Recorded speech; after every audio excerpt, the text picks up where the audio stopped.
Hi preteens, it's Miss Amy. I've so missed getting to see you. I hope you've been well during this crazy summer.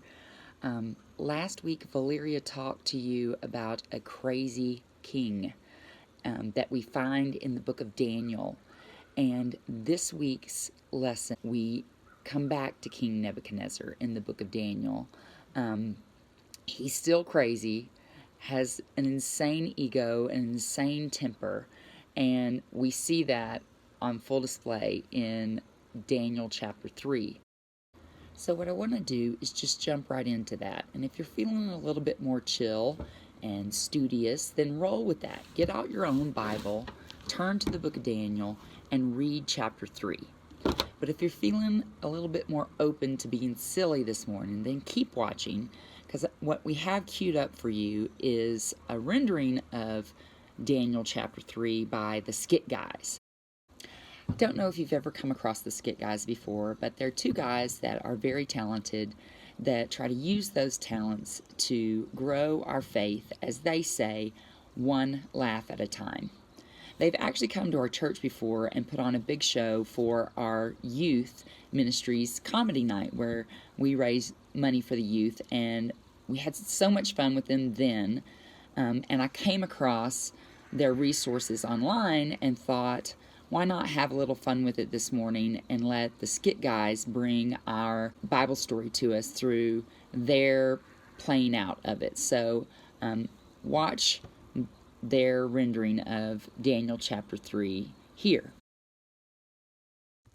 So whether you took the story in by reading it in your own Bible, or you watched it play out as the Skit guys kind of brought it to life in a fun way, we all have this same foundation of this story of Shadrach, Meshach, and Abednego, and how they were ready to give all, how they were really willing to sacrifice everything in order to stay true to their faith. So these three guys' willingness to make this ultimate sacrifice might seem a little unrelatable to us. We don't have some crazy king that's about to throw us in a fiery furnace just because we're unwilling to bow down to him.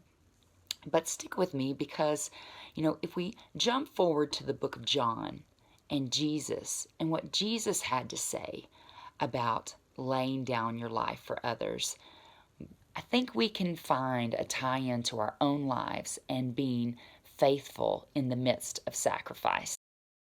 In the book of John, Jesus puts it to us pretty simply. In chapter 15, verse 12, he says this, "My command is this, love each other as I have loved you.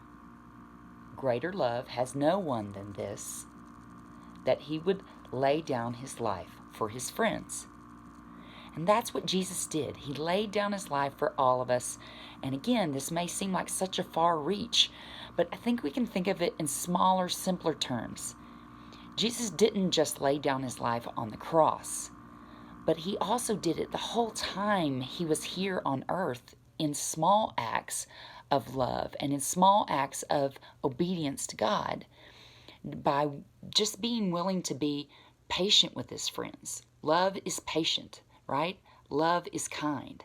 And those are the kinds of small sacrifices that we can make in our daily living that's just like Jesus, in terms of following that command of loving others. So while in the week ahead we might not have some crazy, power-hungry king testing our faith, we will have situations where our faith is tested too, just in these small acts of love, these small acts of sacrifice that add up to this greater love that Jesus talked about. So in the week ahead, just draw on that example from Shadrach, Meshach, and Abednego of doing the hard thing, being willing to put others ahead of you, put following God and following his commands ahead of sometimes our wants and desires. In that moment when you're maybe tempted to say, me first, or where you're tempted to tell a fib, or tempted to be greedy. And let's just trust God and trust Jesus with those small sacrifices that he can and will turn them into something much bigger than we might have imagined. Just like Shadrach, Meshach, and Abednego's sacrifice turned into this amazing thing of them being able to walk around in a fiery furnace. Let's feel God with us, just like He was with them. And let's tackle this week, and in the midst of sacrifice, know that we can be a faithful people, and that when we do, we're going to both be loving God and loving others, and we're going to feel that love come back to us.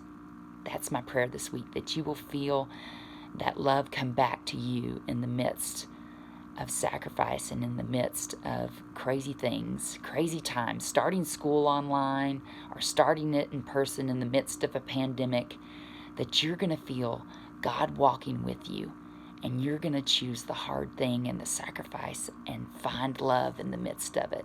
And it's going to be an awesome thing. Have a great week. Love you.